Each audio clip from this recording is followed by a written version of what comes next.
Welcome, everyone. Welcome to the Total Truth Show. And here on the Total Truth Show, we want to help you break free from the lies and propaganda of the mainstream media, all the disinformation and misinformation. We want to help you blast through all of that. And my name is Ken Kleinberg, coming to you all the way from the USA, San Diego, California. And I'm Aldwyn Altuney, known as the Media Queen from the Gold Coast in Australia. There is a great awakening happening in the world right now, and you're going to want to come along for the ride.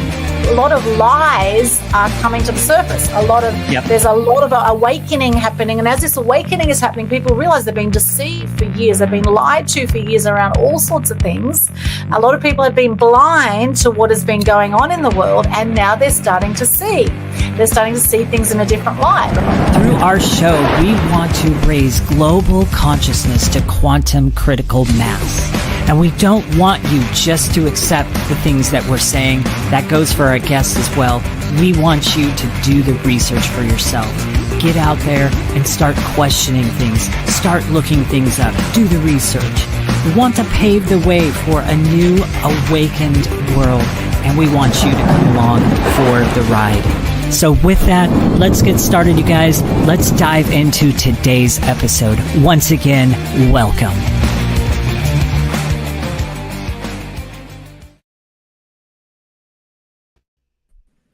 Hello. Welcome to Total Truth Show, episode 138. Today's topic is a hot one. I know you're going to love it. We might cover some confronting ground as we chat about the truth about confronting abuse today. However, we invite you to come with an open mind and to be part of the conversation for those joining us live right now on Facebook, LinkedIn, YouTube. Hello. Great to see you there. We do invite comments and feedback through our show. Of course, I have my co-host, Ken Kleinberg from San Diego. Ken, how are you today? I am doing great. I'm actually in the background trying to get this show to pull up on my mom's phone. So you're going to have to excuse me for just a minute as I am dealing with a technical difficulty. I'll be back in just a minute. Okay, awesome. All right. So Ken will be back in just a moment. We'll just put him in the green room for a moment. And we do have a fantastic special guest with us today, all the way from Pelham, Alabama in the United States. We've got Dr. Victoria Kemp Reese with us. Now, a little bit about our amazing guest here. For you. All right. Dr. Reese is an award-winning educational leader recognized for advancing academic excellence, leadership development, and organizational growth. In 2025, last year, she helped lead her elementary school to a district elementary academic bowl championship.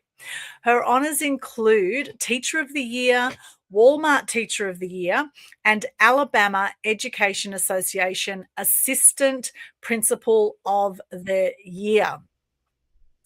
A nationally recognized educator, she has advised state and national initiatives, shaped education policy, and developed leaders through the John Maxwell Leadership Team and DISC Behavioral Analysis. Dr. Reese is passionate about strengthening schools, organizations, and communities through transformational leadership. She is the past State Secretary Treasurer for the Alabama Education Association and has been a true advocate for education for more than 2 decades. She is also an author, and just recently she has put out a brand new book called Unbroken: How God Turned My Pain into Purpose. Welcome to the show, Victoria. Thank you so much. I'm happy to be here. So it's great. Quite a lot of credentials there. And it's great to have you. Exactly. You're definitely not just any old ordinary teacher. That's for damn sure. You've a lot of experience there and obviously a lot of amazing qualifications. And it sounds like you might have confronted some abuse in your time. So why did you come up with this topic today? The reason why, because initially Ken and I talked about a different topic. But for some reason, yesterday, after having a conversation with a former coworker, it just fell on my heart. In my book, I address some different areas of abuse that took place in my life. And there are different areas. You look at the sexual abuse piece, you look at the emotional and physical and mental health peace abuse that take place as well. But I think it's a situation that has been quieted. It's been turned down. The mic's been turned down. We tend to hear people say they've been abused, but we don't listen. Or we tell the world about abuse and the world continues moving. We have a lot of factors in today's nation and world that's going on in regards to abuse. And it's triggers for a lot of us who have abused, and we've confronted that abuse and we have peace spiritually and so forth. But as we see it move around in our circle, we watch it on TV and different things of that sort, it has become a trigger for us. So I think those conversations need to take place because we have to stop ignoring abuse or any molestation or anything of that sort and start addressing it. You're muted, Aldwyn. I think you're muted. Okay. It's interesting because we have been abused by government for so long, and through the education system, there's been a lot of abuse as well. I know as a child, when I first entered the education system as a 5-6-year-old, I was abused. I was bullied. I was bullied by the fellow students. I was bullied by a teacher. Also took on some of the bullying from the kids and sort of joked around with the kids as well at one point. Yeah. And so it was a horrible experience. And so when we grow up in an environment of abuse, it almost becomes like it's a common thing, and it's almost like people just brush it under the carpet, like grow a set of balls, they say here in Australia, just suck it up, sunshine, and move on. But the fact is that we are sensitive beings for most of us. I mean, the psychopaths and sociopaths in governments probably aren't, and I know there's a lot of people lately in Australia that have been up in arms about the government shooting a lot of our beautiful horses in the Mount Kosciuszko area, what they call brumbies here, you call mustangs over in America. And I know the native, Aboriginals here and the indigenous people of America as well, are up in arms about this and are very, very upset about this horrific animal cruelty that is happening. And this is a form of abuse. And this is actually leading to psychological abuse on the community by government. So not just is it abuse of people to people, of physical, mental, emotional, social abuse, we have it all around us. And so what are some ways to to be able to deal powerfully with this, regardless of what kind of abuse has happened, either in your life by people in your life directly, or whether it's on a bigger scale by government? Okay. What are some ways to deal with it? I think some ways to deal with it, because exactly what everything you said about even working in education for the years I've worked in education, you see bullying, you see these things take place, and people just water things down and they don't take it serious. And then we go home and we have kids who actually idolize committing suicide because of abusive things that occur in these schools, and many of them follow through. I think the first thing that we need to do, adults and people in those spaces and spaces around us, they need to hear it. They need to listen to the child that's been abused, the adult that's been abused, and don't water it down. We need to hear what's being said to us. We need to act as if it matters, because the minute it only makes things worse when a person come to you and say, hey, this is going on. Think of a child going to an adult seeking help, thinking they're a safe person. Think of a child, a daughter going to mom, and someone, uncle, nephew, cousin, or someone, and even men as well.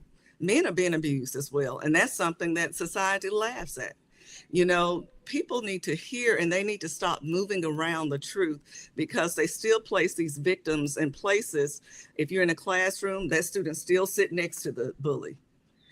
If you're in the family, you still walk around that person in a family, go to family events, or even in your churches and different things of that sort. You still move around these people and act like nothing has ever happened. Can you imagine what's going on in the heads of those kids? Therapy is okay. I'm almost 50 years old and I go to therapy. And people don't realize how important that is, because I didn't address my sexual abuse. Some people knew about some other things that went on at home. as far as the mental and emotional abuse. But I didn't address my sexual abuse. I was like 33 years old, and it was hard. I went straight down to the bottom of the pit. If there's a bottom, I made it. Because when those triggers take place and something happened, when that compartment get pulled first in front of everything, because we compartmentalize. You have educators, you have many people who work in civil government or civil services. We move compartments in the back of our head. That's a foundational reason why we end up in the fields we end up to help others. But there's a foundational reason why we go into those fields, because something happened. Something in our psyche happened years ago, or something along the way of life that caused us to want to try to make things just a little bit better for the next person. So what I would say is, first, hear, listen to that person that's been abused, that child that's been abused. Make sure you put all the resources in place you can put in place. Get the community involved to support your child and hold that child or even adult up if it's a marital abuse, domestic abuse. But everybody has to work together. And you have to know, that person need to know that they're not alone. Because that's one thing, they think that I'm on this planet, I'm moving along, and there's nobody who hear me or want to help me. But you have to let them know, and you have to communicate. They can't read your mind. So communication is very important.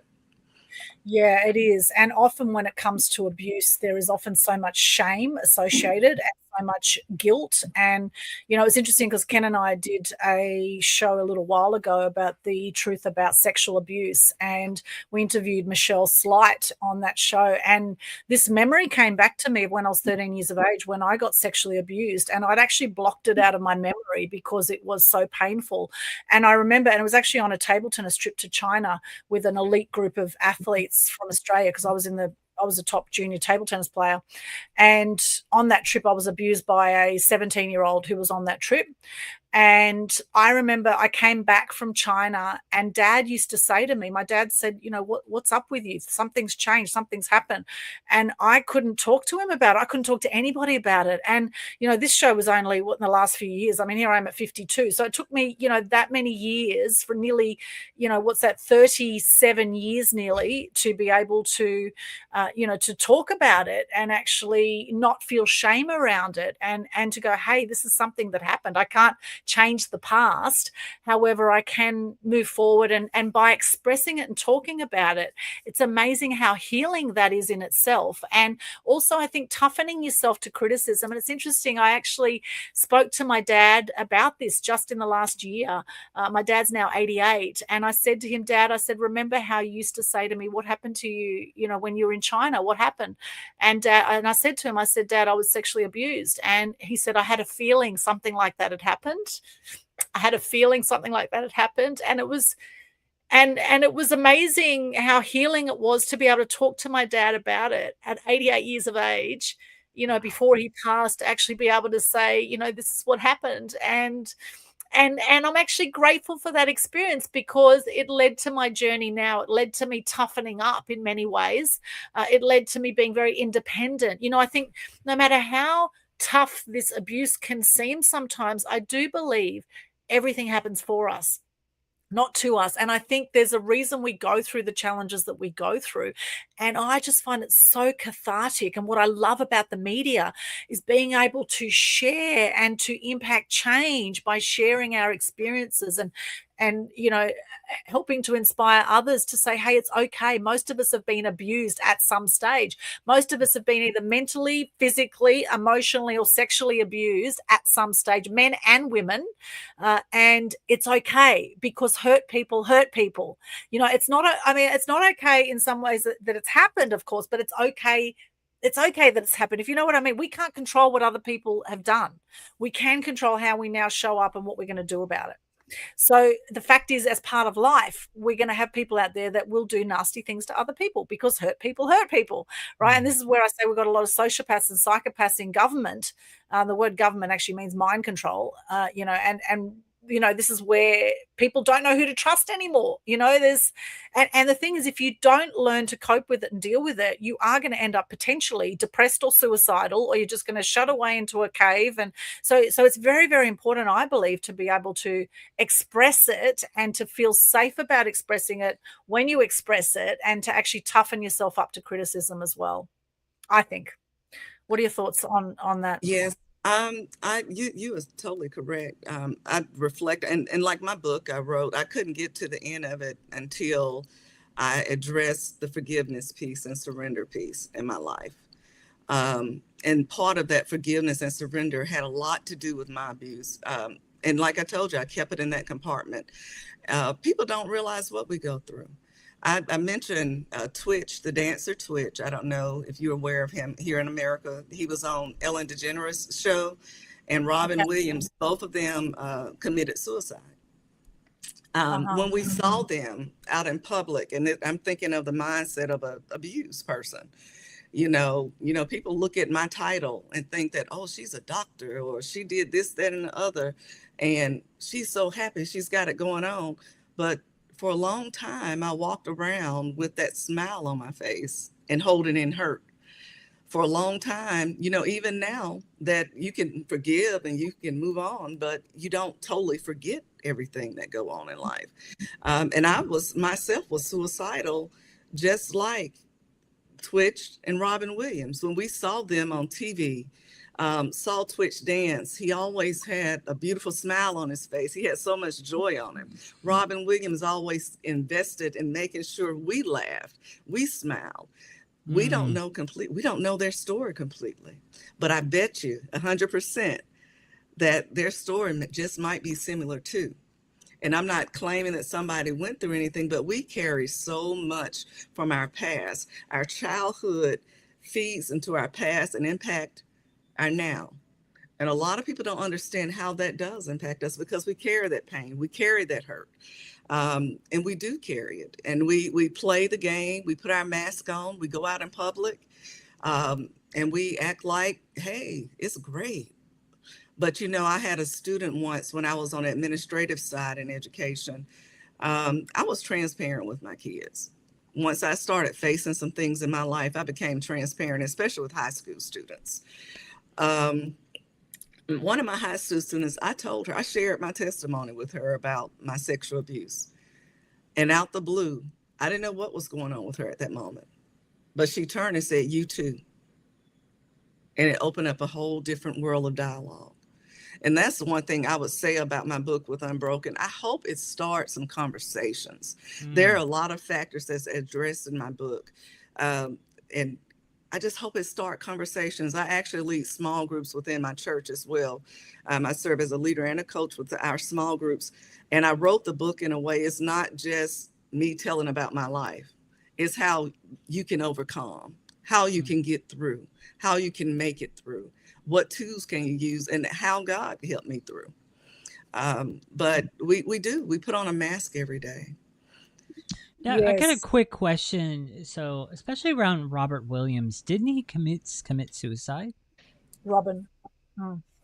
Robin Williams. Yeah, he did. He did commit suicide. Yes, that's what I thought, and I don't remember what the story was behind that, but it's just so. I remember back then with that whole thing. I'm unable to hear Ken. Oh, okay. I can hear Ken. He's saying, didn't Robin Williams commit suicide? Yes, he did. Yeah. Can you hear me now? No, she obviously can't hear you. Okay, that's very strange. That is really weird. Tech issues. This can happen at any moment during a live stream. So very, very interesting. Okay, I might have to just translate for you, Ken, if Victoria can't hear. You can't hear it all there. That's really weird. Maybe try without the headphones or something. If I do it without the headphones, then you get feedback. So I don't know. It's not going through the headphones. It's going through my mic. That's weird, Victoria. Did you change any settings on your side? That's really strange. No, I didn't. Okay. It's not the first time this has happened. The last time this happened, the person logged off and then came back on, and then everything was good. Remember that? Okay. All right. Well, we'll see. Did you just hear Ken then, Victoria, or no? No, I did not. That's so weird. Okay, that is really weird. Or maybe you pop off and come back on, Ken. Isn't this great? For those watching us live right now, this is what happens on these shows. Okay. We'll work it out. We'll work it out. So I think either one of you needs to hop off and hop back on again, and we can see if that fixes it. I do want to say a big hello to some of our live viewers here. We've got Shiamika Hughes from Facebook. Hello, hello. Charles Caldwell is on LinkedIn. Greetings from Hong Kong. I'll just pop these names up here. Hello. What a beautiful name. Shiamika. I wonder what that means, Shiamika. That is a lovely name. Welcome aboard, Shiamika. Charles Caldwell is here from LinkedIn. Greetings from Hong Kong, all the way from Hong Kong. Good to see you there, Charles. Jeff Veal, long time no see, from downtown Manila in the Philippines. From the Business Guru, long time no see. Yes, hope you're well. I am. Thank you, Jeff. I am. We've got William Shelby. This book will give a powerful voice to the voiceless. That's needed. Empowerment and comfort. Yes, absolutely. Your book sounds amazing. Unbroken. Absolutely, William. Oh, here we go. It looks like Ken's coming back in. All right. And here we go. Shiamika just said, try logging off and logging back in. Thank you, Shiamika. Thank you so much for that. She says, thank you. What does your name mean, Shiamika? I'm so enthralled by your beautiful name. Now, let's see if you can hear each other. Ken, say something. Hello. I think I lost you both that time. I'll log off. Can you hear? Yeah. Okay, you'll log. Okay, here we go. We're doing music chairs logging on and off on the show. Musical chairs. Oh my goodness. While Victoria logs off and comes back on, Ken, what's your experience with abuse in your life? You know what? I've got to say it's, oh my gosh, it was my school years. It wasn't necessarily physical abuse or anything like that. It was more bullying and different things like that. And then I also grew up in an era where, so I was diagnosed legitimately ADHD. So not the same kind of ADHD that most people claim and tag onto their name today. No, I was legitimately ADHD, born with it. And it happened at an age where people just didn't know what to do. They didn't know how to handle it. They didn't know what in the world was going on, all the things. And so, I was often shoved into mentally handicapped classes. I was shoved into retarded classes. I had a teacher come at me with a broom once. And then towards my junior high school years, it was the students that was around me that often bullied me and different things like that. So that's my experience with that. Yeah, sorry to hear that. That's horrible. And did they put you on medication back then? Ritalin, yes. I was on Ritalin for a while. Oh, wow. And what was that like for you? Kind of wondering, where's Victoria? She'll come back in a minute. It was, at first, there wasn't really too many side effects, but then it really just started messing with my stomach. It started messing with my appetite. And my mom didn't like that, so she took me off of Ritalin cold turkey, and I went to coffee, and coffee was the fix. And so that was awesome. It's one of the reasons why I love coffee today.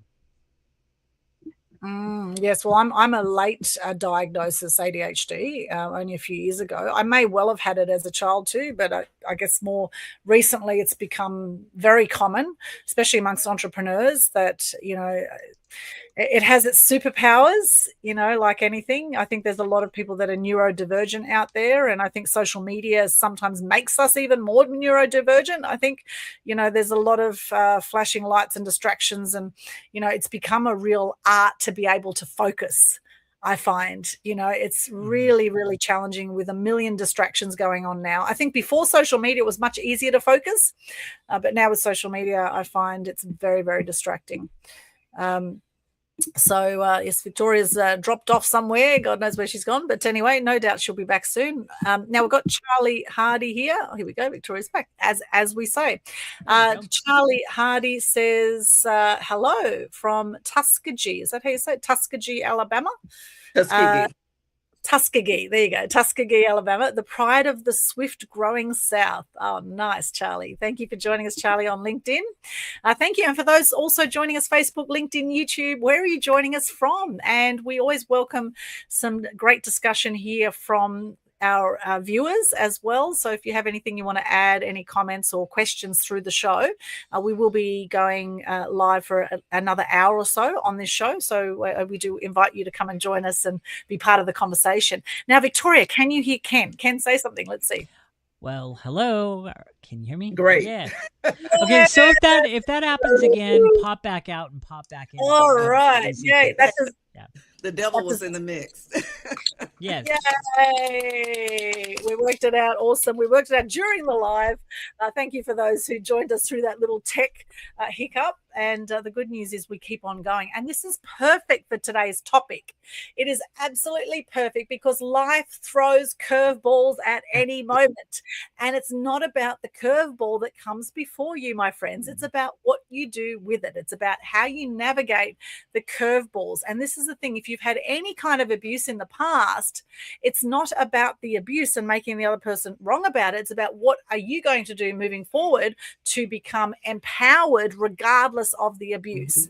How are you going to live an empowered life despite whatever abuse has happened? Are you going to be the victim of this situation? And look, obviously for children, it's really, really tough. If you are a child and that's your home and you've got nowhere else to go, that's a whole different scenario. And we know that there's some very evil people in high up places that do all sorts of atrocities to children, with not just child sexual abuse, but actually sacrifices and very satanic rituals that happen with children. That's a whole other story. However, today we're talking about the truth about abuse. And we really, here at Total Truth Show, we want to empower you to have the best life you can and empower you to question what's going on out there. So when it comes to abuse, and we know that it can bring up all sorts of feelings of shame and guilt and upset and anger and all those sorts of things. And how are you going to deal with it is the question. Now, so Ken was just sharing there about some of the abuse that he had, just as you hopped off, Victoria, about that he was diagnosed ADHD from birth and that often he would be put into mentally handicapped sections and he was on Ritalin and all that sort of thing. What are your thoughts around the abuse that can come from neurodivergence? I think that's a big problem in schools. And I think that that's usually our students who may have some disabilities and so forth, that they tend to receive that type of abuse and even in their homes. And I'm going to be honest with you. You hear a lot of comments when you struggle within your own home. And when you go to school, you hear those things again. And when we talked about earlier how a lot of people get abused, they fall into that mental state that's concerning. You have to think, if my family's against me, my family thinks something wrong with me, the school thinks something wrong with me, I can't find any friends, the big friend piece, because you don't feel like you fit. I didn't have any mental health issues or any diagnosis early on in life, but I personally felt like I didn't fit because of some things I was going through. I felt like the black sheep. Something my dad that raised me used to do, and I talk about it in my text. On holidays, all of a sudden, I would get put on punishment. A lot of my family members can tell you about that. Something all of a sudden was a problem, and it'll be Christmas Day. And everybody in my family back then, you all know, we used to spend time with the family. We would go to the family home and different things of that sort. All the aunts and uncles and everyone came together. And it's that's a level of abuse to put someone in a space and basically be locked in your room. I was locked in my room. I was left in my room. So, I don't know if some of my concerns personally now, as far as the mental health piece, come from those things that occur. I'm sure they do. Some of the depression, a lot of what I brought from my childhood went into my marriage. And we actually divorced, and now we're back together, thank God. But I brought a lot of baggage from my childhood, and when you look at those things, that mistreatment from those family members, and I'm just going to say my dad in that case. I'm just going to be transparent about it, that piece. But he was a very mean person. I loved him with all my heart. But there were some concerns. But like you stated earlier, hurt people hurt people. I don't know what his story was. He always talked about how his mother didn't come to his graduation in college. So there was a lack of a support somewhere along the way for him.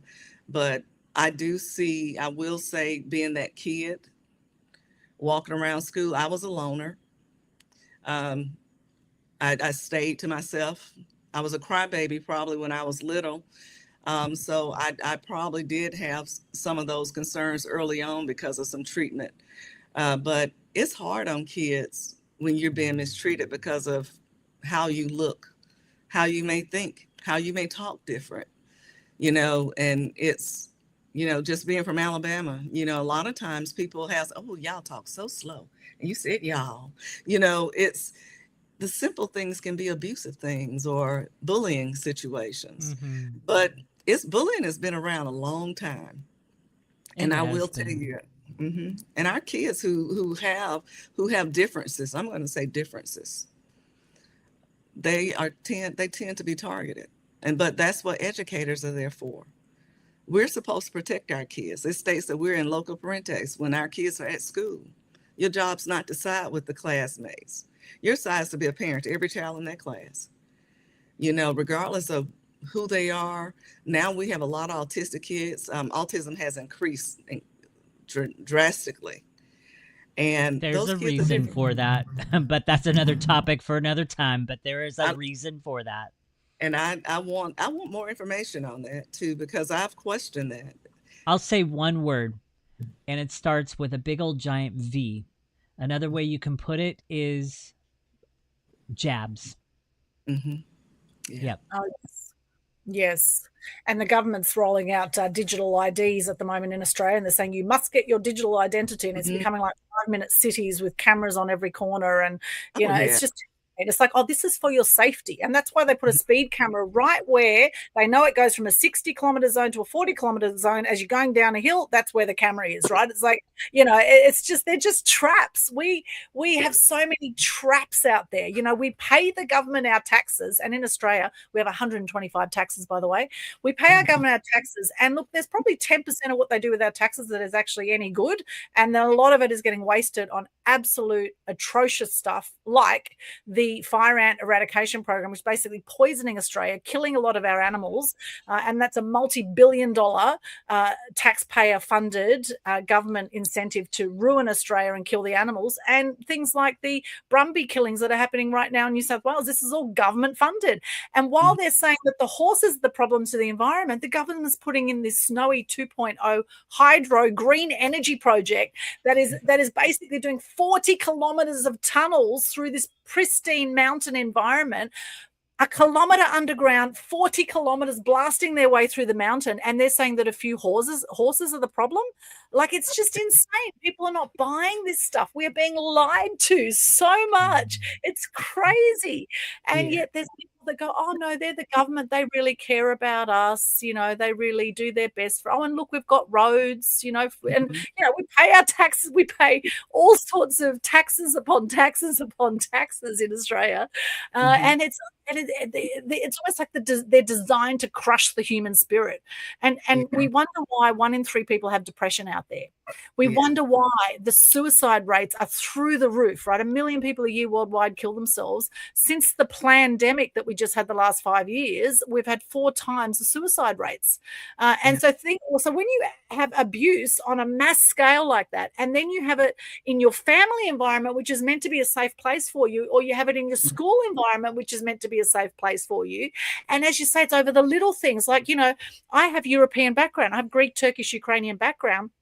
I grew up in the Northern Beaches area of Sydney, which was a very big Anglo-Saxon area in the 70s and 80s. Like, now it's become more multicultural. Now you've got people there from, all nationalities. But back then it was mainly the white Australia situation going on. And even though I am white.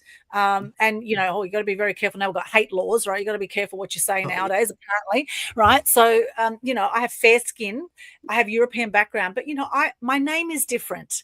You know, the food I took to school is different. You know, I used to take tabbouleh and things like that to school, the European food, because I have Greek, Turkish, Ukrainian background, right? So I would take some European food to school, and then the other kids from the English background, you know, they had their white sandwich bread with the hundreds and thousands sugar on top and all this sort of, you know, a completely different food that they took to school for lunch. So there we are in our lunch break, and I'm having something that is absolutely delicious as a kid, and all the kids would get jealous, or they'd pick on me because of the food that I took to school, because of my name, or because of whatever they could pick on, they'd pick on. And of course, when you're a little kid and you're so, you know, susceptible to, you're so open and loving often up until a certain age.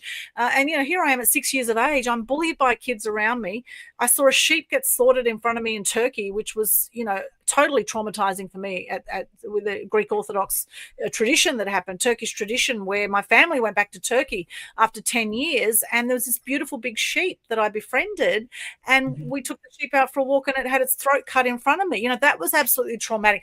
That in effect was a form of abuse, although no one intended for me to feel the abuse from that. My dad has apologized to me since then. He said, I had no idea you connected with that sheep the way you connected with that sheep, right? And here I am now 20 years on. I've now created the world's first Animal Action Day. We've done 20 years of animal action events raising awareness, appreciation, respect for animals. And I look back now at that sheep from 6 years of age, and I'm grateful for that sheep as a sacrifice for my life and for the work I do for animals. And that whole sacrificial lamb thing, that comes from the story of Job in the Bible, where Job wanted to sacrifice his son for God, and God said no. He wanted to kill his son for God, and God said no, sacrifice a sheep. And so that's where that whole idea came from. And what actually happened with the sheep that got killed is the meat gets fed to the poor village people. So it's actually a really noble, beautiful thing in some ways, because it's feeding the people, and it's not like it was killed maliciously. It's just in Turkey they slit the throat, and the sheep doesn't die quickly. It kind of, you know, it was a horrendous thing for me to experience, because it was my friend the sheep. But I knew no better at the time, and my parents knew no better at the time, and hurt people. In Turkey, that was just a normal thing that happened. You know, for kids in the schoolyard that are bullying other kids, most likely they come from a background of abuse, most likely, I would imagine. And so the generational abuse that goes down the line of hurt people hurting people can have a massive impact on people through all sorts of, you know, heritage lines, and through, you know, through the whole community. And it's really, really tough. However, the first thing I think is to actually get conscious to what's going on here. And as soon as you can, to empower yourself to get out of that situation. You know, at 13, I got sexually abused. But from 13, I was running away from home. From 13, I was getting into drugs, alcohol. My dad kicked me out at 15, right? So, you know, I went from top of my primary school to failing everything in year 11 in high school. And then there was a turning point. And the turning point was, I see my best friend sleeping with my boyfriend in front of me. And this is 6 months into a crazy relationship and situation where we're partying every night. And, you know, I moved in with a drummer. His mum's an alcoholic. His sister's dealing drugs. And we're just this crazy household. And then the turning point came, and I thought, I don't want to live my life like this anymore. So for those who are out there who have had some form of abuse, if you are still holding on to being a victim of that abuse, I recommend that you look at how it has made you stronger, how it has made you wiser. Maybe have some compassion for the people that were abusing you, because maybe they were dealing with their own stuff and they knew no better. You know, it's like when Jesus was on the cross, right? And he says, forgive them, they know not what they do. And it's kind of like that through life. It's like, if you can find forgiveness and a way of letting go, then that actually empowers you, because by holding on to the resentment, you're making yourself sick. You're killing yourself by holding on to that resentment. I want to add something too about the forgiveness piece. You are slowly killing yourself. When you look at your mental health is bringing you down. And a lot of people think that I have to go and forgive Johnny because he did this, or Mary did this to me. No, forgiveness is for you. I have to forgive for Victoria. I have to forgive so that Victoria will have peace, because we can't even receive the fullness of the kingdom of God if we don't release that, and we have to, it's a difficult thing. Abuse is hard. It's one of those things that hold on to us with a tight fist. It'll hold on to us forever. We can forgive a lot of things in life, but some things we don't forgive. People don't realize the words that come out of your mouth. People have been verbally abused. It leads to a lot, because we all need to think about what we say to people, how we say it, and definitely don't say it in text, because they take it the wrong way sometimes, even when you mean something kind by it. But words come back.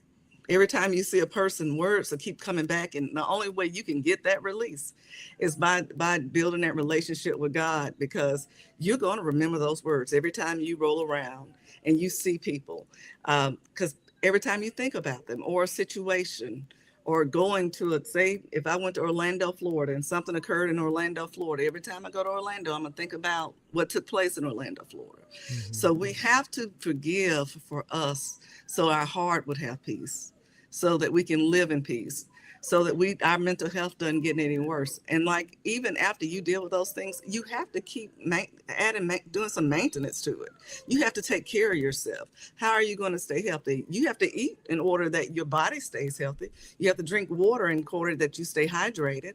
So just like therapy, going to a therapist and so forth, you need to make sure you go in and get those dosages in as you need them. You need to go talk to somebody. I make sure I keep those things in place. I talk to my therapist every month. And if I need to talk again, he'll be more than open to do that too. But we need to make sure we take care of ourselves, and even through the forgiveness piece.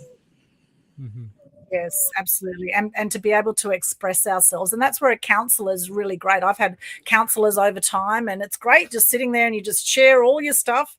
And often they're very good at listening. And then you feel great by the end of the 1 hour session. It's like, okay, I've just dumped all my stuff and I feel a lot better. Nowadays, I do it a lot through social media. But the other thing is the cyberbullying that happens on social media as well. You definitely have to toughen yourself to that kind of criticism. And the beautiful thing is you can block people and you can report comments, and you can, you don't have to tolerate it, and you don't have to engage with it. Okay, so it's all about, okay, what are you going to do? Yes, there are people out there who are hurting. Yes, there are people out there who are nasty, nasty people. They probably weren't born that way, or maybe they were. I don't really know with psychopaths and sociopaths whether they're born that way. However, most babies that I look at, I think they're gorgeous babies. I don't often see babies that just want to, kill you. You don't want to forget that from babies. But, they get to a certain age, and then they just become sometimes very jaded and very bitter human beings. And the thing to remember is we are spiritual beings having a human experience. Yes, and as spiritual beings having a human experience, how interesting. I like those two words, how interesting. I like to add to situations where I find I might feel some kind of trigger about something. I think, oh, how interesting. And I develop this curiosity around what's just happened. And the other thing is I've done a lot of work on myself. I've done a lot of personal development work, and I practice gratitude all the time. We have the Global Good News Challenge, and I'm constantly bringing things back to gratitude and lifting my own vibration. So I might go down into some low places. Like when the whole Brumby thing happened, they're shooting these beautiful horses up to 15 times from helicopters. There's no way you're going to get a clean shot on a horse. They're killing, mothers that are aborting their foals and staying to die for 10 days and things like this. It's just absolutely atrocious animal cruelty that's going on right now in New South Wales, and the government's justifying it on numbers. They're saying there's 16,000 of these horses in this area, and it's a massive area. The locals are saying there's 700. Right, that's a big difference between 16,000 and 700, and they're wiping out the DNA. Some of these horses are endangered, have endangered DNA from back in the wartime. They're beautiful, gentle horses, and they call them feral pests. That's the government calling them feral pests, right? We can't control that they're calling them feral pests, but the people who know these are beautiful horses that deserve protecting, deserve standing up for. So there's been rallies across Australia. There's now an injunction order going into court to stop this animal cruelty, and the fact is, since the beginning of time, there's been a lot of dark energy in the world. And since the beginning of time, there's been a lot of light energy in the world. And it's all about, where do we choose to come from? Where do we choose to stand? How are we going to choose to deal with the situations around us? Now, I know many people don't talk to their family members. There's many people out there, they either don't talk to their children, or they don't talk to their parents, or they don't talk to their cousins, and why? Because there'll be some story about how bad that person is, or what that person did, or I don't know anyone who's in a relationship with anyone who at some point hasn't had some disagreement about something. Right? I don't know anyone. I think as human beings, to be related to another human being, we're going to have our opinions about what's right and what's wrong. Right now, I said something on a coaching call. I do landmark education, and I was on a group coaching or group sort of, going through our homework, a group call. It wasn't really a coaching call. It was more like we were just sharing what was coming up for us. And I mentioned that the Jews are behind a lot of the evil stuff going on in the world, right? And the fact that I even mentioned that, and we know there's things like Bilderberg Group, etc. Now, I have a lot of friends who are Jewish, okay? I have a lot of friends, but the fact that I just mentioned that, this person on the call, he got so upset by it, and he said, if this is going to be about politics, I'm not going to be. And he just literally exited the call, and he hasn't been back on any of the other calls since. And I think to myself, well, how interesting. He got so triggered by that, right? And then there's all this like anti-Semitic thing. I mean, whether I said a Muslim or whatever I said, like, people get so triggered by things sometimes, and as I say, I have some wonderful Jewish friends. I have, there's the beautiful Jewish people out there, right? However, it just so happens that the people that run the banking system just happen to be Jews, right? And when you really dig deep into it, and look at what's going on in the world, you follow the money trail, there's also, and I guess with every religion, every nationality, you're going to get your good and you're going to get your bad, right? But the fact that this guy got so triggered by that, I found very, very interesting. I thought to myself, now I wonder where else in his life he's getting triggered like that. And he's actually going through a relationship breakup currently as well, after a 30-year relationship. But, isn't it interesting how triggered people get? And now I'll probably never speak to that person again, as long as he's going to be on it about being right about whatever he's being right about, right? Like, how can you say that? What do you mean? Like people get so worked up. It's like what we saw through the pandemic. Like we saw people were pro-jab, anti-jab, anti-vaxxers, like whatever, like tinfoil hat, conspiracy theory, now we know a lot of the conspiracy theories are all coming true. So that's all, they were true back then, but of course a lot of people didn't believe it. But also, do your own research, my friends, do your own research. So but what I'm saying is, notice how you get triggered. Notice how we get triggered. And what is it costing you? What is it costing you when you are holding on to being right about something and making someone else wrong about it?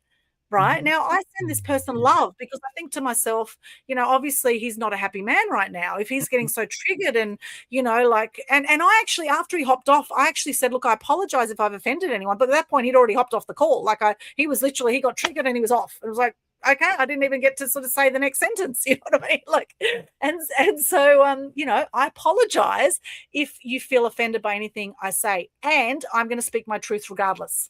Right? You may get offended. If you're not offended so far watching any of our Total Truth shows, you probably will be at some stage. Okay. So I'll just put that out there as a disclaimer. Okay.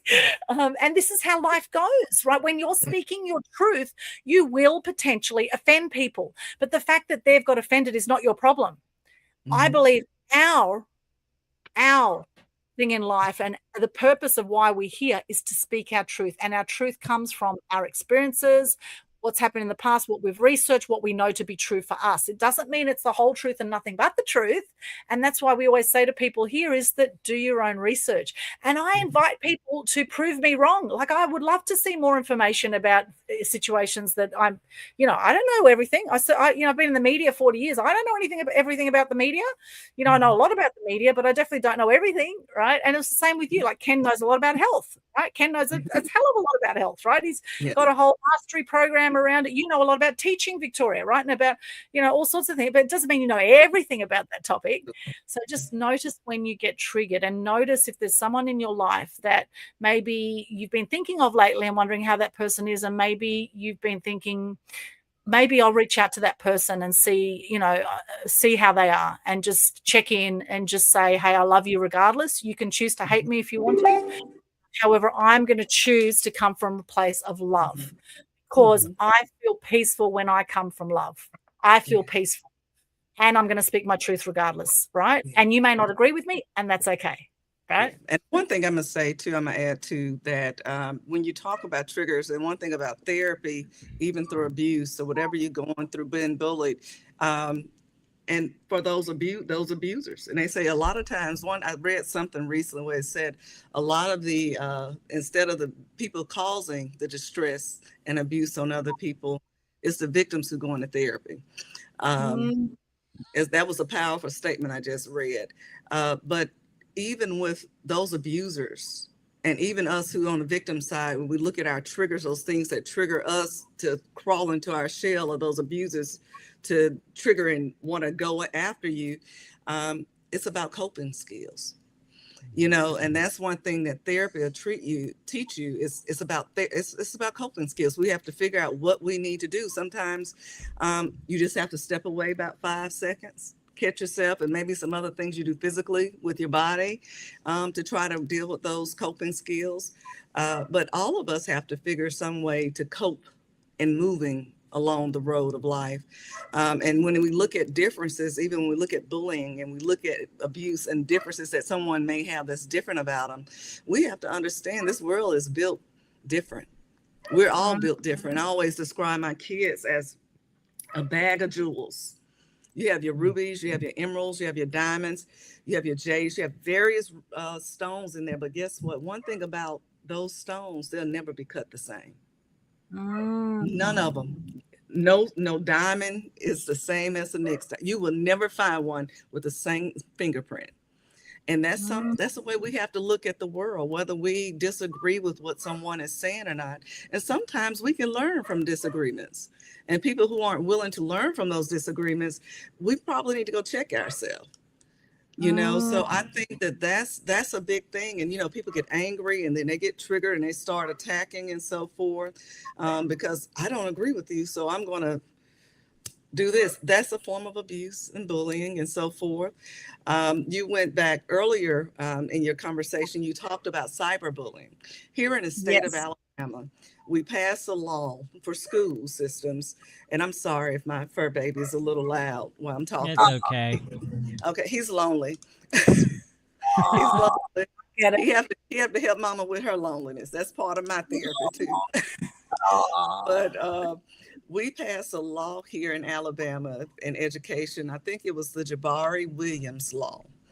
And in that law, teachers are supposed to take assessment every year to make sure they understand the law, what the rules of the law is, and how cyberbullying, bullying take place. If it take place at home, or if it take place off campus in any other public location or at school districts are expected to handle things as if that child is on that campus.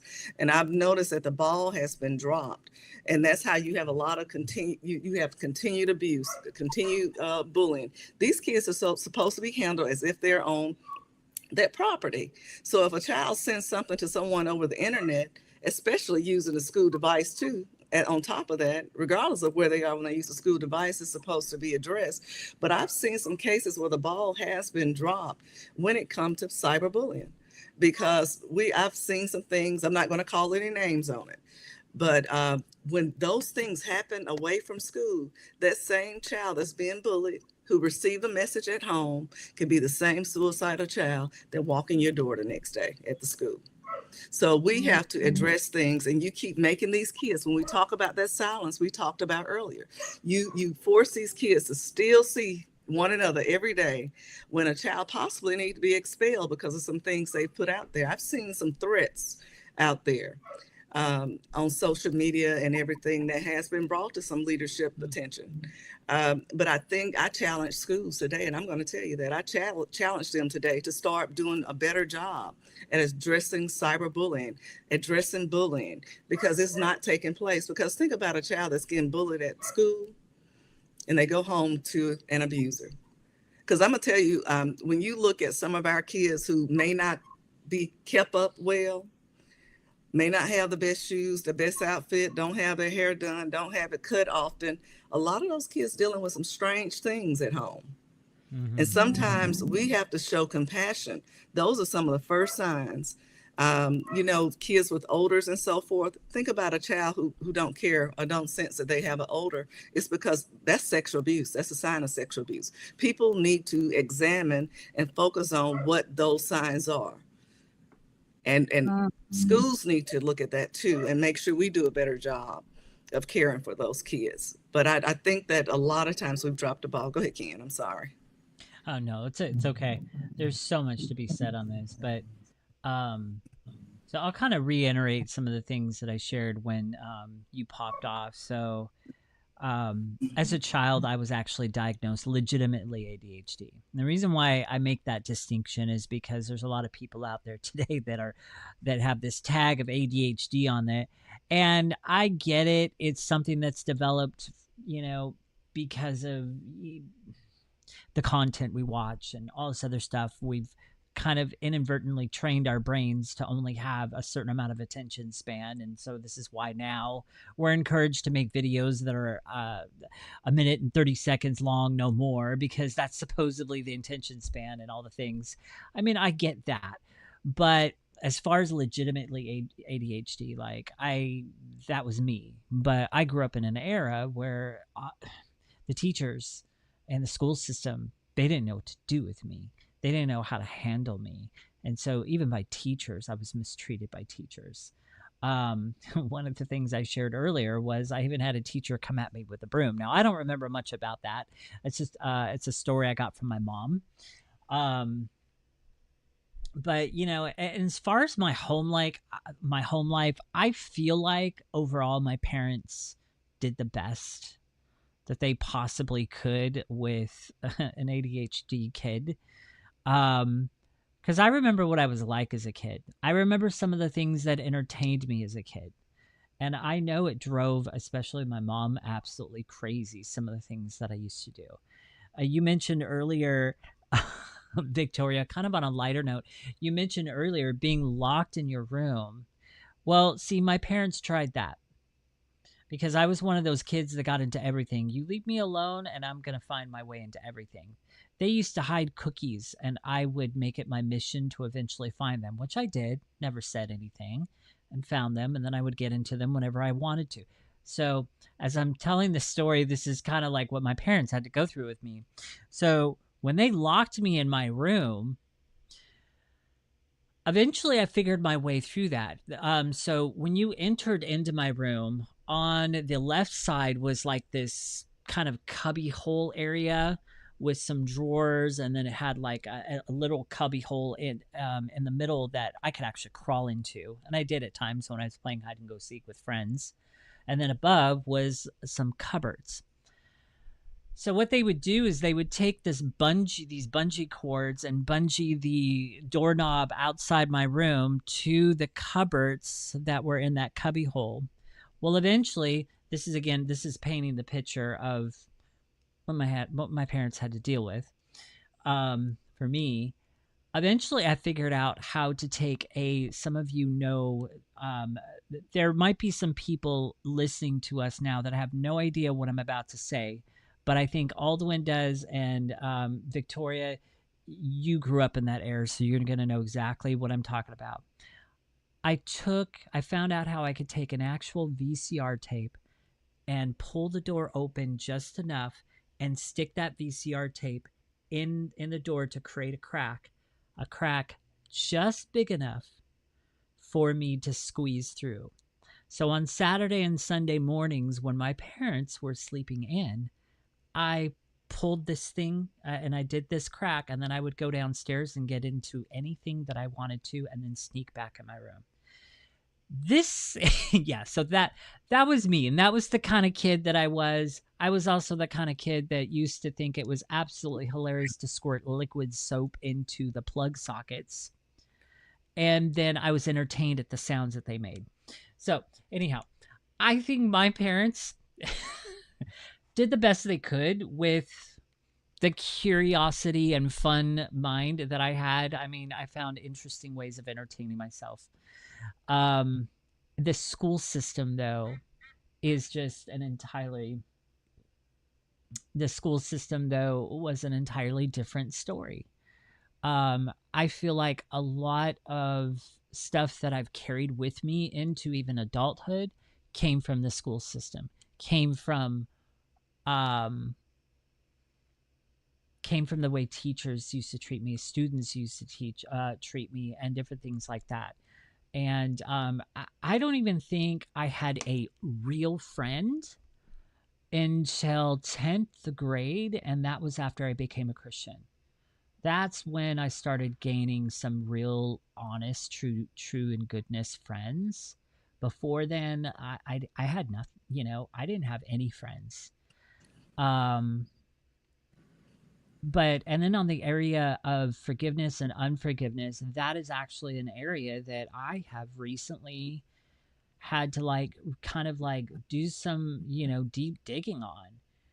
Who from my past have I held a grudge against, and and I'm, currently working with somebody who has, just been totally gracious to me and helping me through this journey. And she's had me, on an assignment, writing names of people that I can remember, even if I don't remember their name, writing the person down, and then actually doing the work inside of me of releasing the unforgiveness that I've got against that person. There's some people in high school that I, wrote down. I don't remember the names, but I wrote them down in my notebook, and then just kind of working through that. So in kind of speaking into that and releasing the unforgiveness, that's all part of the journey that I'm on right now, because there's other things that I'm after. There's other levels that I'm wanting to reach that I can't necessarily reach those higher levels in my own mindset and my mind frame unless first I deal with these things that are deep down inside that I've always thought were not a problem. Well, recently, because of levels that I'm trying to reach, it's become a problem because there's blockages. So yeah, so that's a little bit about my story and different things like that. Yeah. I want to say something about the school piece, and then also I want to go back and ask you a question too about the friendship piece. I think, and I'm ADHD too. I haven't shared that tonight, but I am as well. And I'll tell you, in education, I said I was in elementary because I felt like I can use all my gifts in one room. That's one reason. Because if I would have gone, I could have gone in math.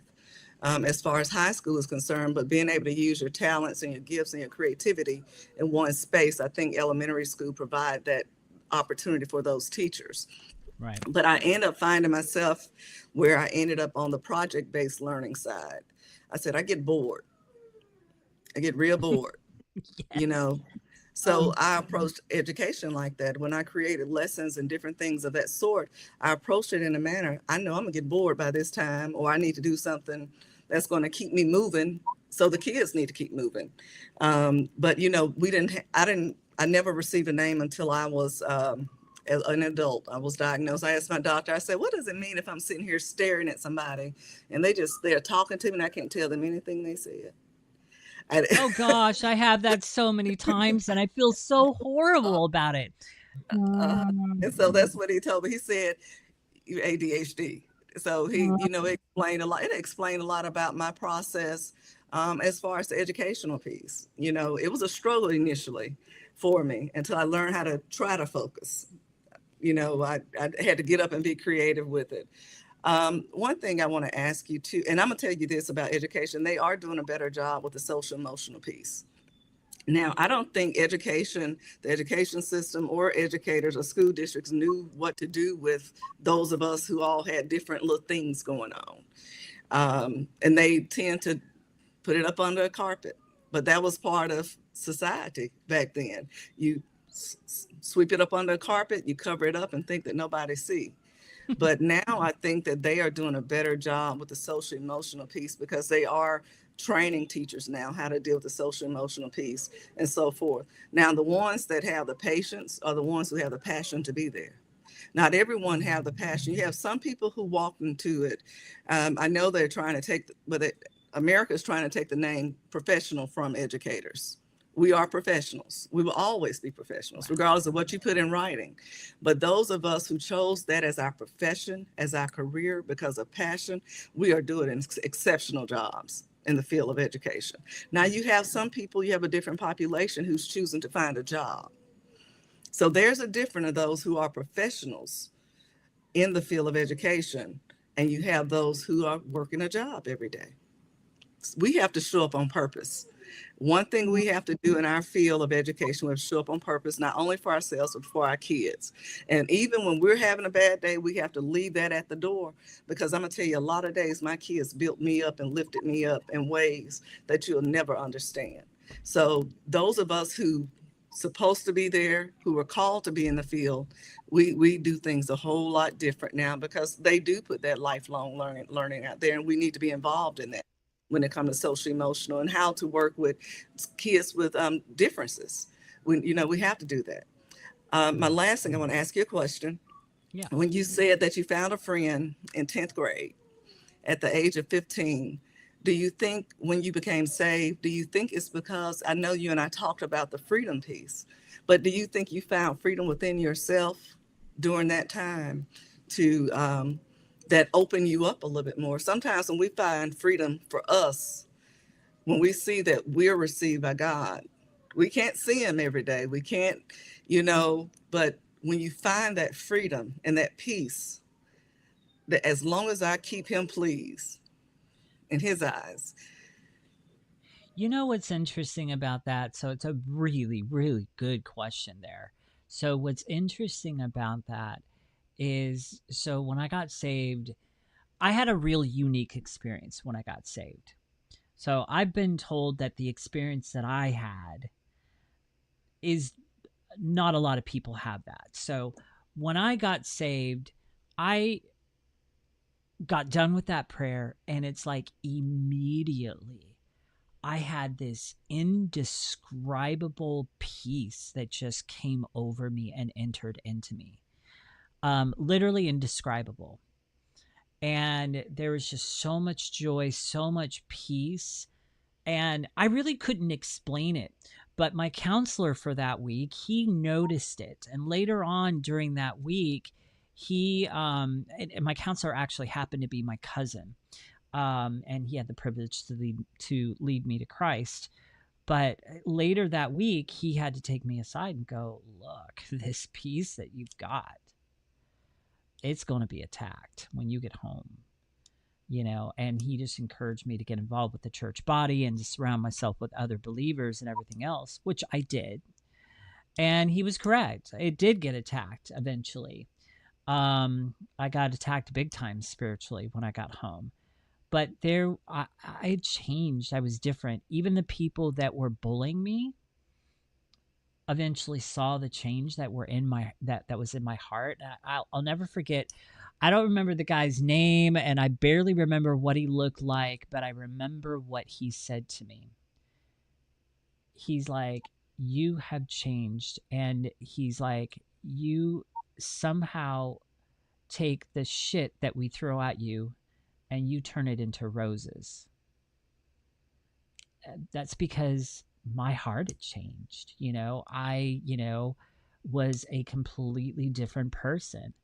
And so I don't know, it could be that because of that peace and because of what I had in my heart at that time and the fire that was raging inside of me, the good fire, the holy fire, right?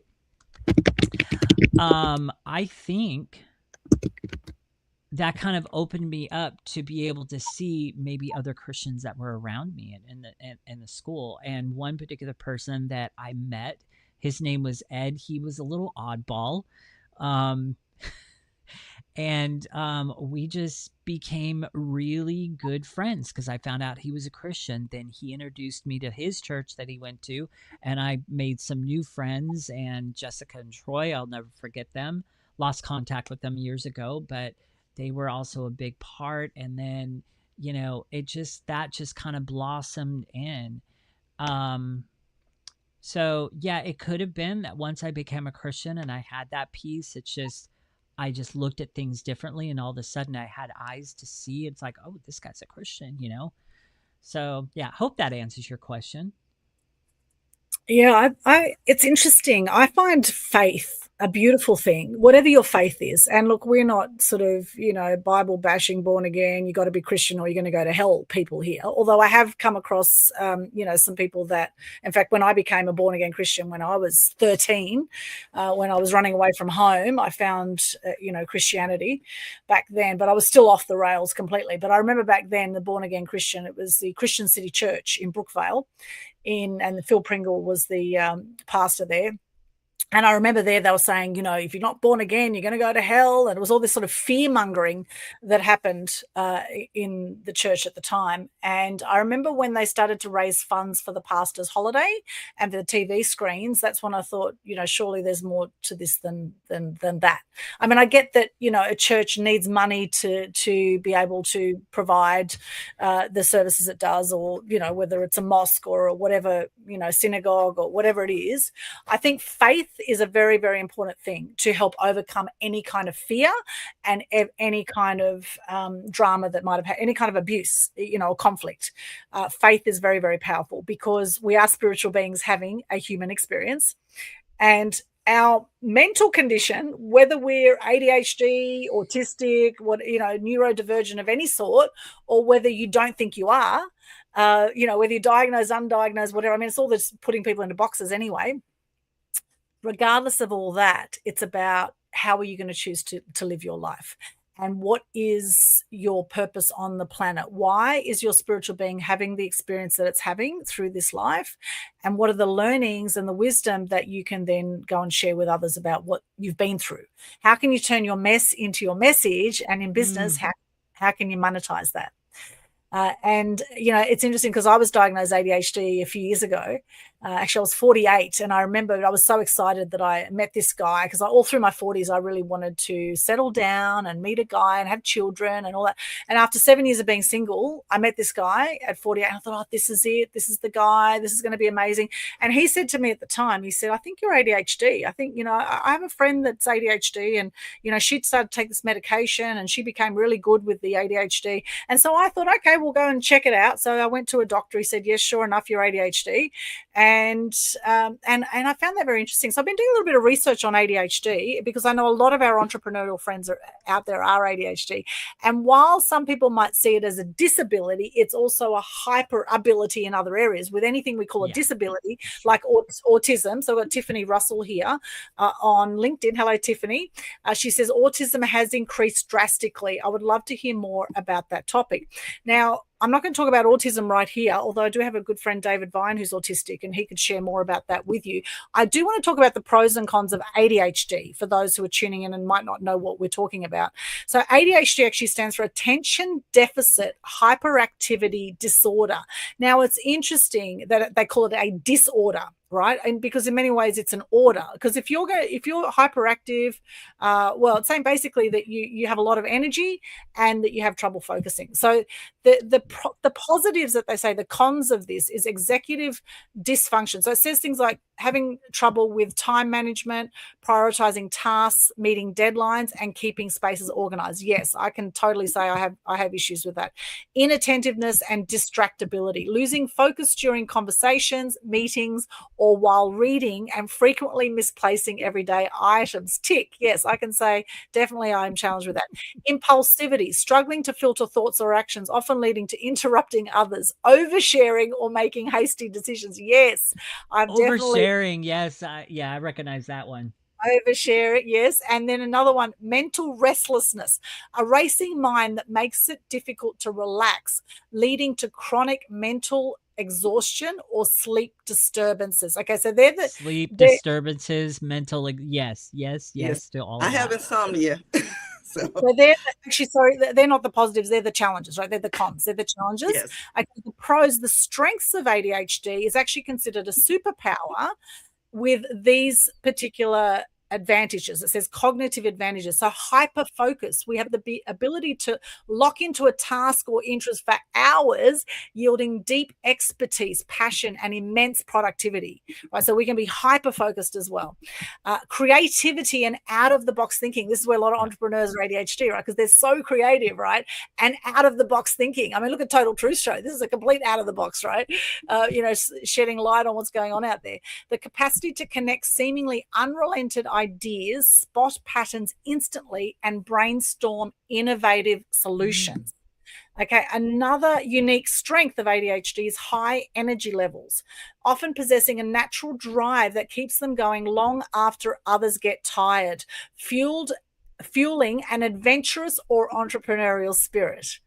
Okay, and the last one is spontaneity and resilience, right? So being spontaneous, being highly adaptable in crisis, quick decision-making skills, and the resilience to bounce back after failure. Isn't that amazing? What amazing superpowers we have as ADHD, right? That is amazing. Phenomenal. And I'm not on any medication for the ADHD. I mean, hey, maybe it's a good idea to give it a go, but I just don't want to get hooked on any tablets of any sort. I like to do things naturally. And I think it's whatever we consider to be a positive or a negative in the way that we do life or the way that we show up or whatever we consider our personality to be or whatever.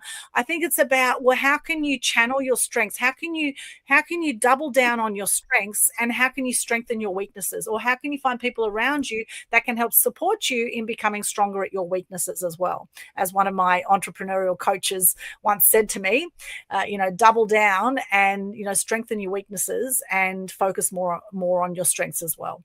And that's the journey, because none of us are perfect or fantastic at everything. So we all have something going on, whether we put a label on it like ADHD or autism or whatever, we all have something going on where we are challenged at times. And if we don't deal with our conflict and abuse, then we are going to have even bigger challenges, because then we're going to add on top of that all sorts of issues in the tissues, as they say, issues in the tissues.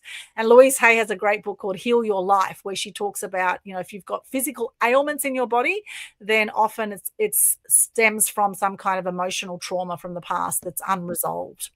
And so back to our topic about the truth about, conflict and confronting abuse. How do you confront abuse and do it powerfully so that you have a great experience of life? So we've covered a few points on this already. Ken, back to your situation with the ADHD now. I mean, look how creative you are. You've put a book out, you've got your own program now, and you've really channeled a lot of your strength into your passion. It's true. And there's certain things that you read off there that I was like, oh, that could be why I'm passionate about that. And it's really, really hard to explain it here. It's something that you really have to see. But there is a unique workout routine that I do at least twice a week. It's very high intensity. It's very creative. It's very athletic. It's very functional. And it's, very cardio based. But it is so unique and so out there and all the things that, I will get people that come in my world every once in a while and be like, why do you have to use so much stuff? And why this? And da-da-da-da. Because they just don't get it. They don't get it.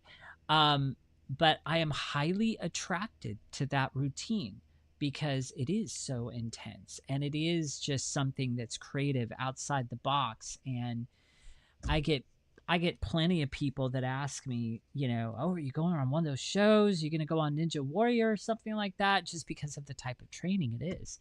Not too many people do that. So there's a lot of things on that list you just mentioned, the pros, that I'm just like, that's a connection. That could be why that, and different things like that.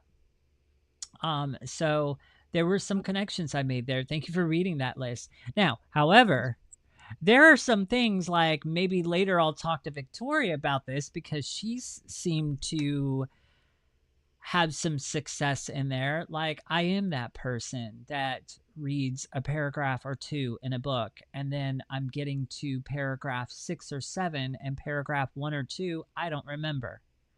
And so this is one of the reasons why it is actually rare for me to get through an entire book.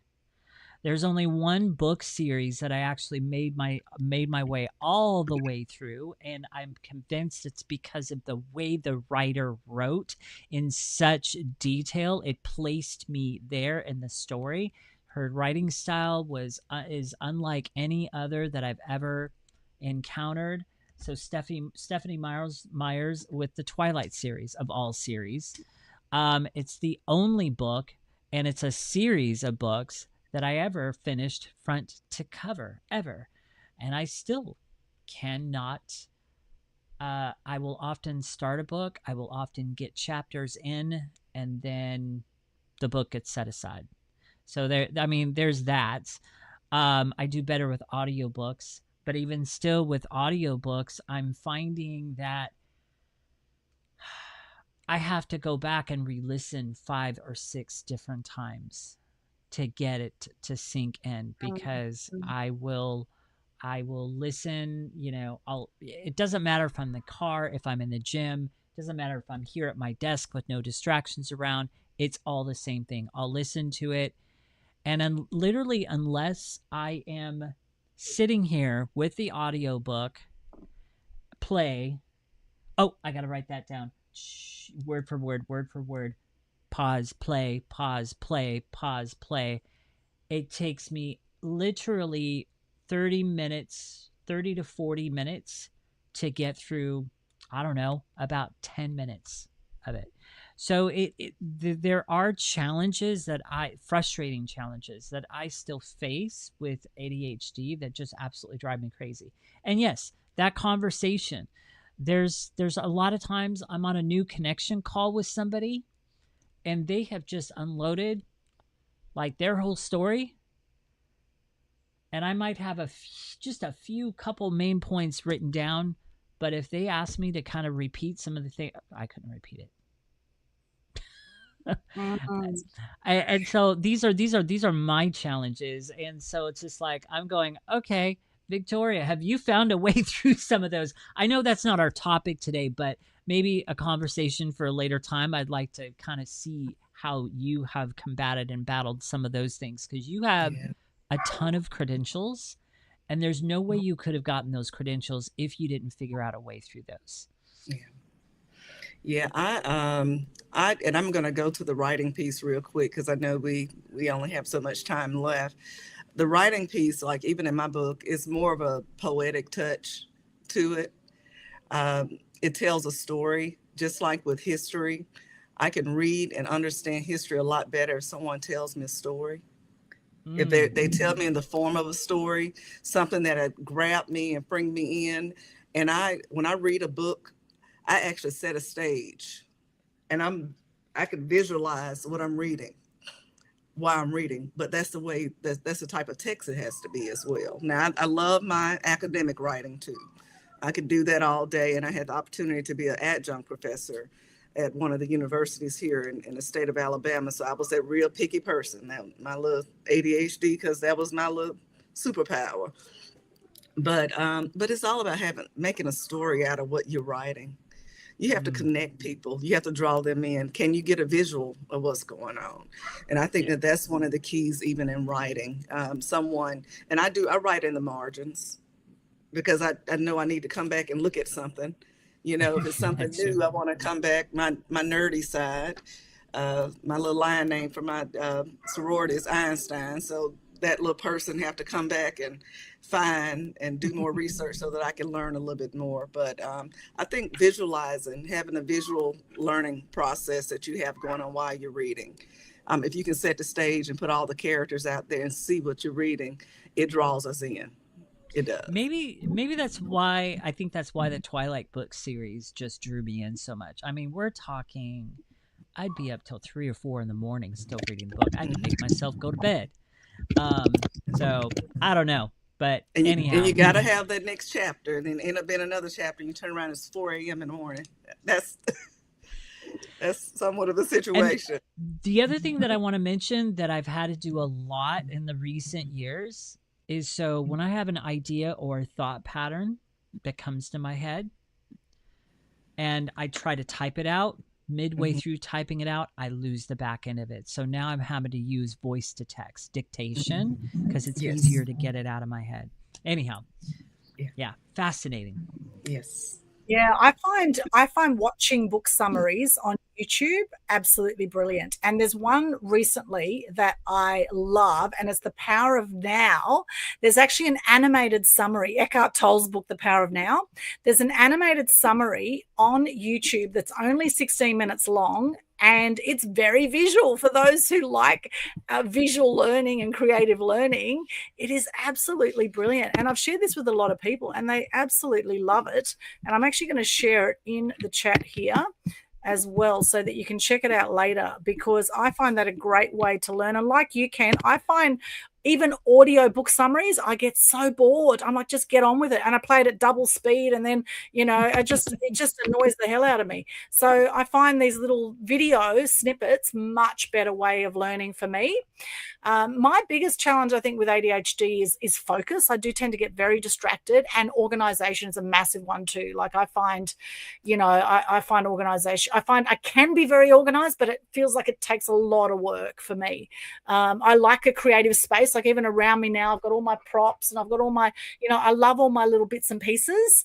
However, it can become chaotic quite quickly if I don't, give it some kind of order. So it's like an ongoing challenge for me to be organized, to be disciplined, to meet deadlines. I find that often very challenging because I'll often, and it's interesting because I was a journalist for so many years. And it was constant deadlines. Like as a journalist, it was go, go, go, go, go. And, I would do whatever it took to meet these deadlines. Sometimes I'd have sleepless nights working in the media, etc. And nowadays, there's only so much I can handle. Okay, the voice has gone again. All right. I'm not sure why. Ken has just popped off because he's gone to the bathroom. Can you guys hear us? Let us know. Pop a yes in the chat if you can hear me now, obviously. We've got the other two just hopped off for a moment. They'll be back with us in just a moment. Can you hear us? The power, yes, there's The Power of Now animated summary. Check it out. Here we go. Victoria's come back there. Can you hear us, Victoria? Yes. Hello. Oh, you can. Okay, beautiful. All right, there's The Power of Now animated summary. Check it out there. And also, we'll come to those other comments in the chat there as well in just a moment. We do need to wrap up the show shortly. So again, it comes down to notice what your strengths are, notice where you're challenged, notice, can you seek help for some of these things? I've had organizers come into my house, and they've given it a really good shot of organizing things, and then often they've left, and I'm like, where the hell have they put everything? And then I can't find anything,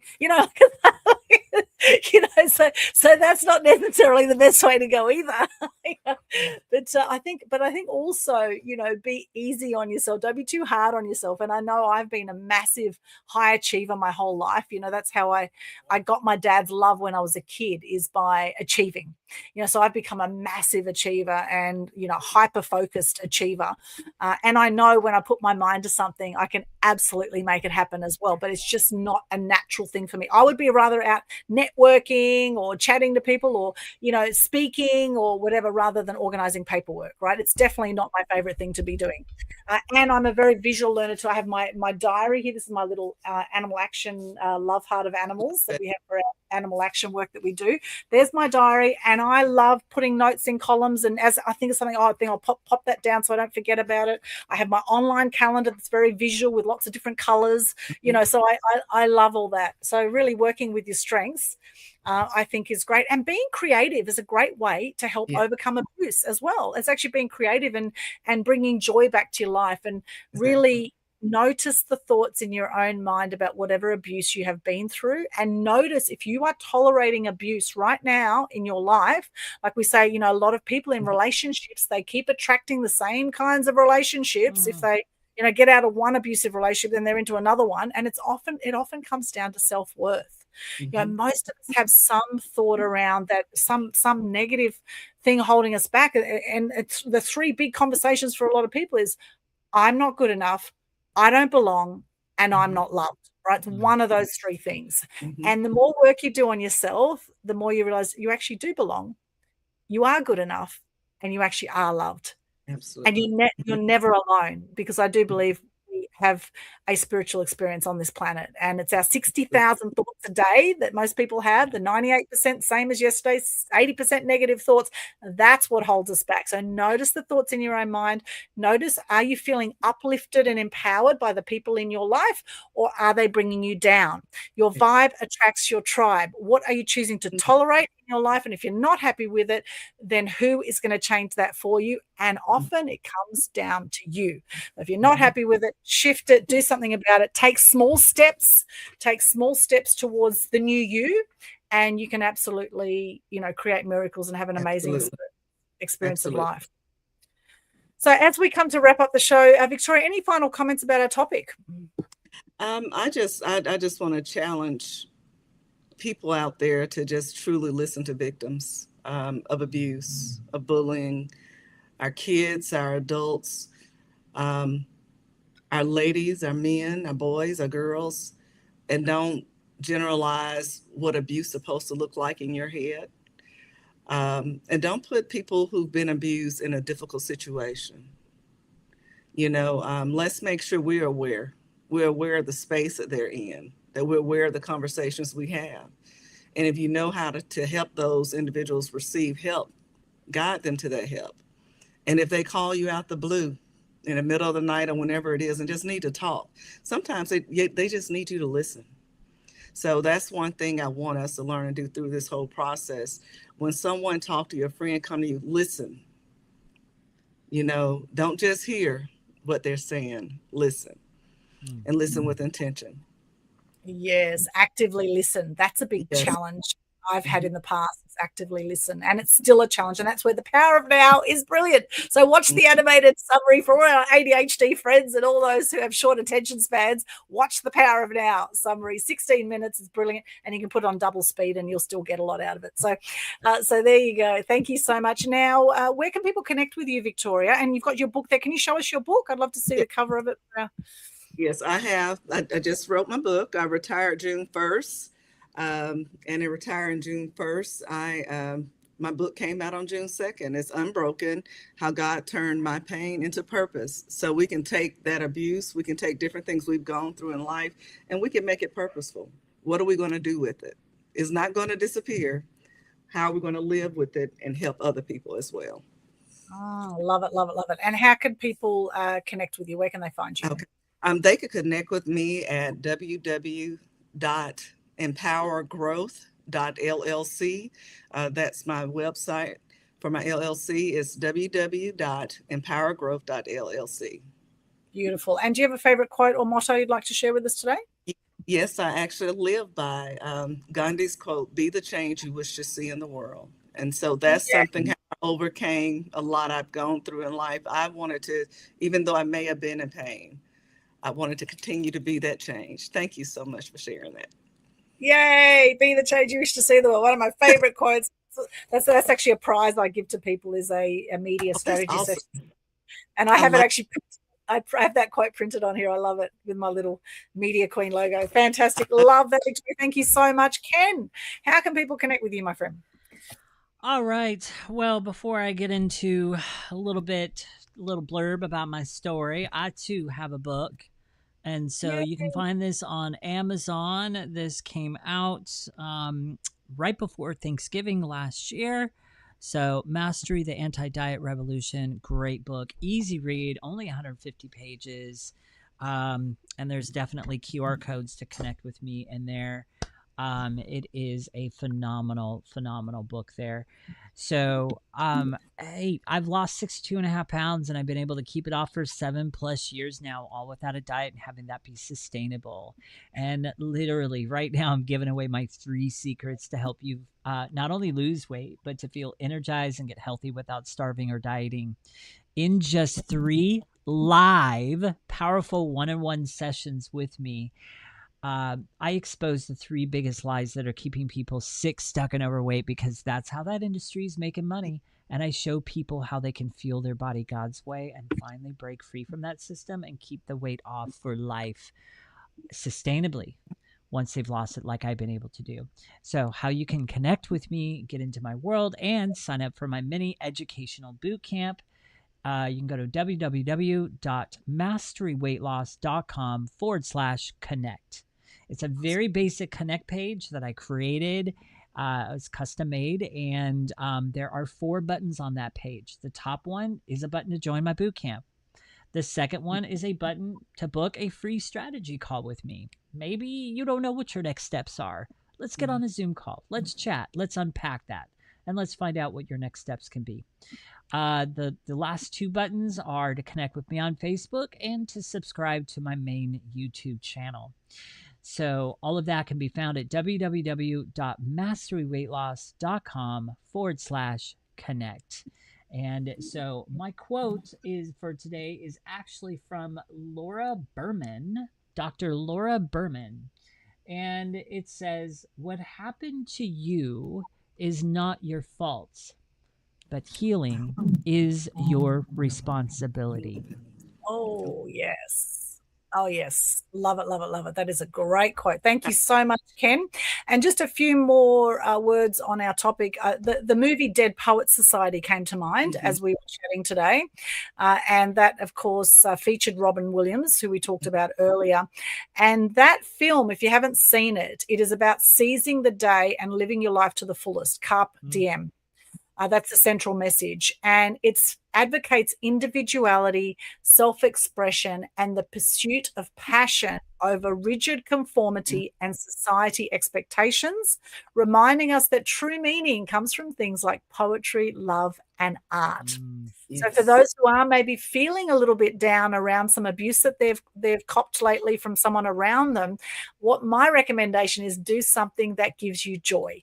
Do something like create some artwork, get into poetry, get into the ocean, go for a walk amongst nature, go and appreciate how beautiful our animals are, our birds, whatever it is, the trees, even going out in nature and seeing some trees, look at all the different shades of green that you might spot in the environment. These little things, being present in the moment and really appreciating the people in your life, because at the end of the day, none of us are getting out alive in this particular form. Okay. I do believe our spirit goes on after we die. In fact, they know that our bodies become lighter the minute we die. So we know our spirits go somewhere, or our souls go somewhere. The thing is how are you going to choose to live this short amount of time that we have on the planet while we're here? If you think a third of people die by 65 and 90% of people die with regrets. Yes. Okay, so there are a lot of hurt people out there. And as we said earlier, we did say that hurt people hurt people. Yes. And Tiffany here on LinkedIn says hurt people do hurt people. Yes, absolutely, Tiffany, they do. And another beautiful comment has come in here from Karen Humphrey. As Karen said here, there's quite a few comments here, just going through. And she says, healed people also heal people. Here it is here. Healed people heal people. So yes, hurt people, and healed people heal people. And no doubt we have hurt people in the past, right? I hurt the guy the other day. I made that comment. He got very hurt, and he, I didn't mean to hurt him. It's just I said something he didn't like, and he ended up choosing to be hurt by that, because it is a choice how we react or how we respond to what happens, right? So he got very offended by that. So yes, hurt people, heal people. And Karen says here on LinkedIn, Dr. Reese, you go. There's always purpose in the pain. You are so right. Yes, Karen, absolutely. Thank you so much for sharing. Really appreciate that. Shiamika Hughes on Facebook said, yes, she could hear us earlier. And closing the open loop about Shiamika's beautiful name, she says the name Shiamika is quite rare. Some people break it into 2 parts: Shia, grace, dignity, or the resilient Shia tree, known for providing nourishment and protection. And then Mika is gentleness, beauty, a gift from God. So a strong, graceful woman who brings kindness, wisdom, and resilience wherever she goes. Oh, I love that, Shiamika. Thank you so much. What a gorgeous name. We went to high school together. Oh, she was all of that. So she's a beautiful person. Oh, wow. Thanks. I think with a name like Shiamika, you've got to be a beautiful person. That is absolutely brilliant. And now for those who want to connect with me, just go to linktree/Aldwyn, linktr.ee/Aldwyn. On there, you'll see my website at the top link there. You can get 5 tips to get the download on how to gain TV exposure. Now, there are a lot of great media organizations out there. And thank you for those who are standing for the truth and the uncensored media. Thank you, uncensored media. Because if there's nothing to hide, why the censorship? So we have that link there. We also have a link to the Global Good News Challenge, which will also put a smile on your dial. There it is, smile on your dial when you do the Global Good News Challenge and you get into gratitude, okay? So I recommend you do it.